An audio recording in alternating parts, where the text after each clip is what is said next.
Hello everyone, welcome to learning science. आज का हमारा टॉपिक है boundary conditions for tangential component of magnetic field at the interface between two media. हम boundary condition देखेंगे magnetic field के tangential component के लिए जो कि दो मीडियम के इंटरफेस पर होगा। तो सबसे पहले हम कंसिडर करते हैं इंटरफेस को। ये है हमारा इंटरफेस, ठीक है, और यहाँ पर एक क्लोज पाथ है, एक क्लोज रेक्टेंगल है। ये जो इंटरफेस है उसने दो मीडियम को अलग किया है। पहले है मीडियम नंबर फर्स्ट और दूसरा मीडियम है मीडियम नंबर सेकंड। इन दोनों मीडियम को इंटरफेस ने अलग किया है। ये जो हमारा क्लोज पाथ है रेक्टेंगल वो है हमारा ABCD, और ये जो है इस इंटरफेस पर प्रेजेंट है। इंटरफेस इस पाथ के सेंटर से जा रहा है, ठीक है। According to Ampere circuit law, जो एम्पायर सर्किट लॉ है उसके मुताबिक जो लाइन इंटीग्रल होता है मैग्नेटिक फील्ड का वो कितना होता है, म्यू नॉट I के बराबर होता है, ठीक है। यहाँ पर हम एम्पायर सर्किट लॉ का यूज करेंगे। अब ये जो क्लोज पाथ ABCD है वहाँ पर हमें इस लॉ को अप्लाई करना है, ठीक है। एक क्लोज पाथ के लिए है हमारा एम्पायर सर्किट लॉ। तो applying this law, applying equation number first to loop ABCD where I current is the current enclosed by the loop ABCD।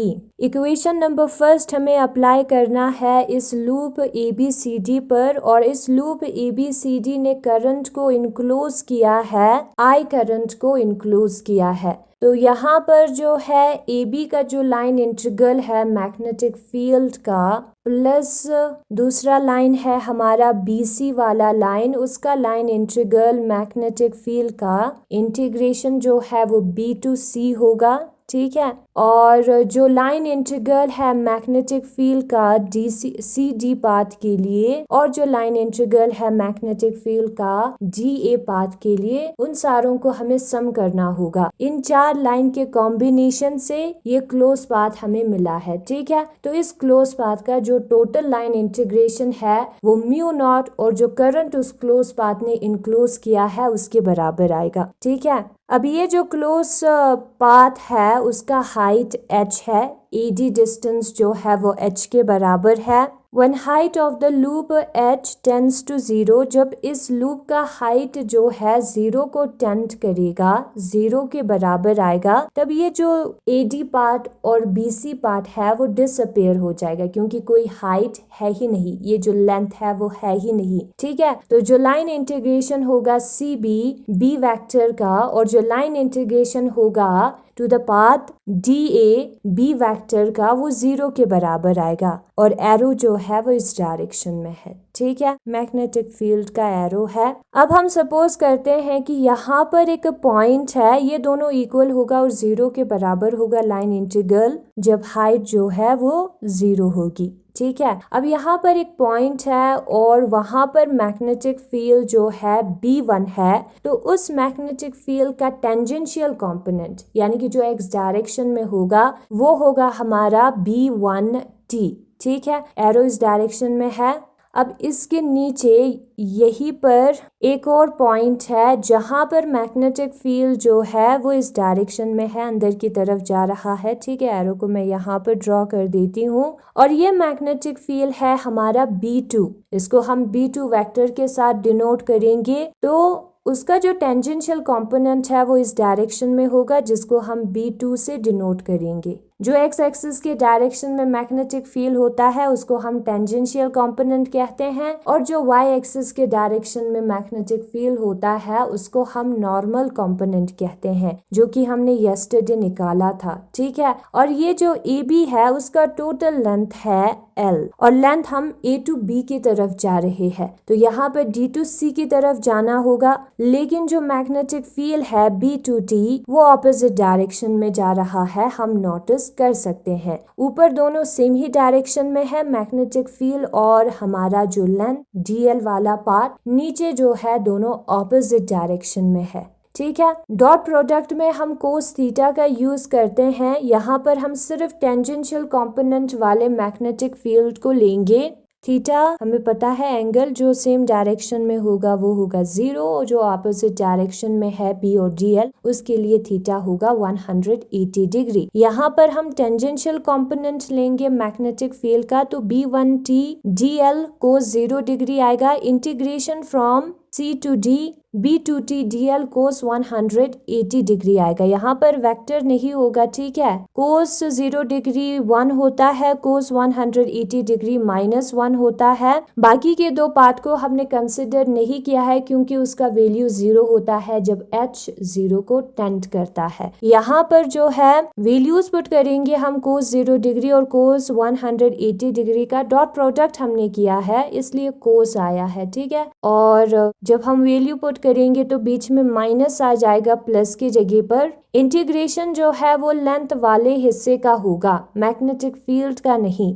तो लेंथ वाले हिस्से का इंटीग्रेशन करेंगे मैग्नेटिक फील्ड वाले टर्म को, जो टेंजेंशियल वाला टर्म है मैग्नेटिक फील्ड का, उसको हम ब्रैकेट के बाहर निकालेंगे और दोनों का लाइन इंटीग्रल जो है L के बराबर होता है। ये छोटा सा हिस्सा है DL, टोटल लेंथ होगा L। तो इंटीग्रेशन जब हम करेंगे DL का तो L आएगा, पुट करेंगे L को एज अ वैल्यू। L दोनों में प्रेजेंट है तो उसको हम कॉमन बाहर निकाल सकते हैं। तो B1T माइनस B2T, जो कॉमन L हमने बाहर निकाला है उसको इस साइड डिवाइड में लाना है, तो आएगा mu not I divided by L।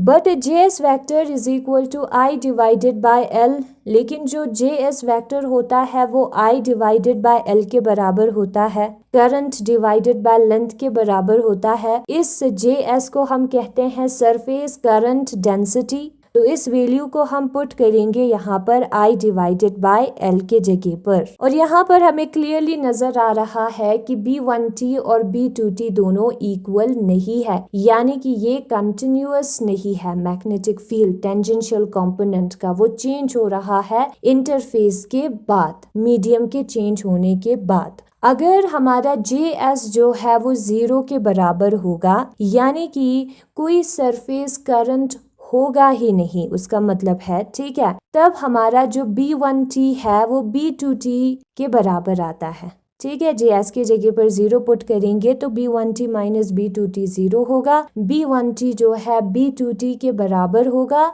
तब हमारा जो मैग्नेटिक फील्ड है वो कंटिन्यूअस होगा। कंटिन्यूअस मींस जब हम एक मीडियम से दूसरे मीडियम की तरफ जाएंगे उसका वैल्यू चेंज नहीं होगा, ठीक है। यही है बाउंड्री कंडीशन। बाउंड्री पे कैसे बिहेव करता है मैग्नेटिक फील्ड। हमें एक इंटरफेस को कंसिडर करना है separating two media first and second, जिसने दो मीडियम को सेपरेट किया है, मीडियम नंबर फर्स्ट और medium number second. Construct a rectangular loop ABCD। हमें एक रेक्टेंगुलर लूप पाथ कंसिडर करना है ABCD eight the interface of the two media. ये जो दो मीडिया है उसके इंटरफेस पर ये पाथ प्रेजेंट है। अकॉर्डिंग टू एम्पायर्स लॉ के मुताबिक जो लाइन इंटीग्रेशन होता है मैग्नेटिक फील्ड का वो म्यू नॉट I के बराबर होता है, और इसी इक्वेशन को हमें लूप ABCD पर अप्लाई करना है, where I is the current enclose by the loop ABCD, जहां पर I जो है वो करंट है जिसको लूप ABCD ने बंद किया होगा। तो ये जो टोटल क्लोज पाथ का इंटीग्रेशन है उसके जगह पर जो 4 लाइन है जिसने इस पूरे पाथ को बनाया है उसका इंटीग्रेशन करके प्लस हम लिख सकते हैं, ठीक है। वही यहाँ पर लिखा है is equal to mu not I आएगा। When the height of the loop h tends to 0, जब इस लूप का हाइट 0 को टेंड करेगा, 0 होगा, ठीक है, तो उस वक्त ये जो दो पोर्शन है इंटीग्रेशन वो 0 के बराबर आएगा, क्योंकि उसका कोई लेंथ है ही नहीं, कोई हाइट है ही नहीं, ये दोनों गायब हो जाएंगे जब h 0 हो जाएगा। इसलिए इन दोनों का जो लाइन इंटीग्रेशन है मैग्नेटिक फील्ड का वो 0 आएगा। जो टर्म्स बचता है इक्वेशन सेकंड में उसको हम लिखेंगे B1T be the tangential component of B1। हम सपोज करते हैं कि जो B1T है वो B1 का टेंजेंशियल कंपोनेंट है अलोंग पाथ AB पाथ के अलोंग, और जो B2T है वो टेंजेंशियल कंपोनेंट है B2 का अलोंग CD पाथ के अलोंग।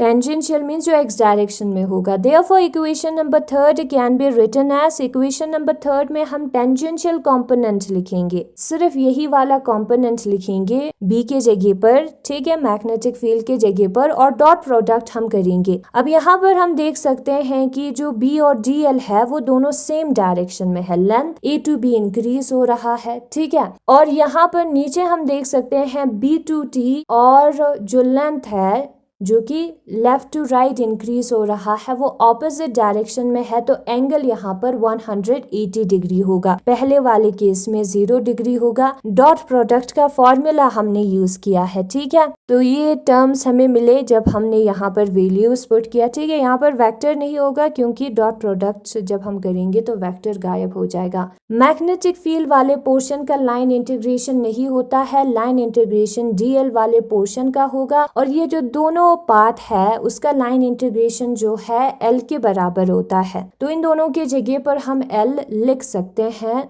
तो लिखा है यहाँ पर एल दोनों में प्रेजेंट है, तो उसको हम कॉमन बाहर निकालेंगे, राइट हैंड साइड के डिवाइड में लिखेंगे। जे एस जो है वो आई डिवाइडेड बाय एल के बराबर होता है, और वो है हमारा सरफेस करंट डेंसिटी। तो आई डिवाइडेड बाय एल के जगह पर हम लिखेंगे जे एस को। दस the tangential component of magnetic field is not continuous. यहाँ पर हमें नजर आ रहा है कि जो B1T और B2T है वो इक्वल नहीं है। इक्वल नहीं है मतलब कि कंटिन्यूअस नहीं है across the interface of the media. Boundary पर चेंज होता है वैल्यू, लेकिन जब हम JS के जगह पर 0 पुट करते हैं तब ये दोनों इक्वल आ जाता है, और जो मैग्नेटिक फील्ड है वो कंटिन्यूअस हो जाता है। बाउंड्री के चेंज होने पर मैग्नेटिक फील्ड चेंज नहीं होगी।